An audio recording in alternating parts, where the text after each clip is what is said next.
आज अण्णाभाऊ साठे चौकातून अखिल महाराष्ट्र जनरल कामगार संघटनेच्या वतीनं आम्ही मोर्चा काढत आहोत।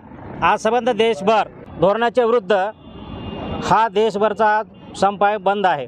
या बंदमध्ये आम्ही सहभागी असून लातूरमध्ये त्याच्या मोर्चाच्या रूपानं आम्ही त्याच्यात सहभागी झालेलो आहोत। या मोर्चामध्ये प्रमुख 3-4 मागण्या आहेत, ज्याच्यामुळं मोदी सरकारने जे काही 29 कामगार रद्द करून 4 नवीन कामगार कायदे केलेले आहेत, त्या 4 कामगार कायद्याच्या माध्यमातून या देशातल्या कष्टकरी श्रमिक आणि कामगारावर कर्मचाऱ्यावर प्रचंड मोठा अन्याय होणार आहे। या कायद्याच्या माध्यमातून मालकाला मनमानी करण्याची संधी मिळणार आहे। या 4 कायदे जे आलेले आहेत, या कायद्याच्या माध्यमातून तुम्हाला पूर्वी जे कामाचे तास 8 होते, आता 8 तासाच्या ऐवजी 12 तास झालेले आहेत। तुम्हाला संप करण्याचा अधिकार या ठिकाणी नाकारलेला आहे। या कायद्याच्या माध्यमातून जे काही लेबर कोर्ट आहेत, कामगार न्यायालय आहेत, ते सुद्धा यापुढे राहणार नाहीत। म्हणजे अशा पद्धतीचे धोरणे आणि कायदे मोदी सरकार आखते की कामगाराला आपल्या हक्कासाठी अधिकारासाठी काहीच करता येत नाहीत।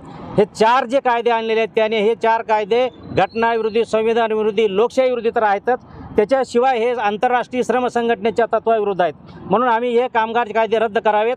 यासोबत स्थानिकच्या मागण्या आमच्या आहेत की महाराष्ट्र इमारत इतर बांधकाम कामगार कल्याणकारी मंडळाचं जे काही खाजगीकरण झालेलं आहे, त्या ठिकाणी जो काही मनमानी कारभार चालू आहे तो थांबवला पाहिजे। घरेलू कामगार कल्याण मंडळाला 1 रुपयाचे बजेट गेल्या 4-5 वर्षात नाही, ते बजेट दिलं पाहिजे।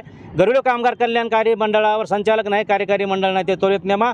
या राज्यामध्ये नगरपालिकेच्या माध्यमातून, महानगरपालिकेच्या माध्यमातून कचरा व्यवस्थापनामध्ये काम करणारे जे काही कामगार आहेत, ते 10 वर्षापासून, 15 वर्षापासून, 20 वर्षापासून ते कचरा उचलण्याचं काम, स्वच्छतेचं काम करतात। या कामगारांना 10 वर्षानंतर झाल्यानंतर कायम करण्याची तरतूद आहे। सर्वोच्च न्यायालयाचा निकाल आहे, त्या निकालाच्या आदेशाने तुम्ही नगरपालिका, महानगरपालिकेमधल्या कंत्राटी सफाई कामगारांना कायम करावे अशी मागणी आहे। या कामगारांना किमान वेतन आणि समान वेतन मिळत नाही आणि हे सगळं मिळालं पाहिजे, या पद्धतीची मागणी घेऊन आज आम्ही हा मोर्चा काढत आहोत।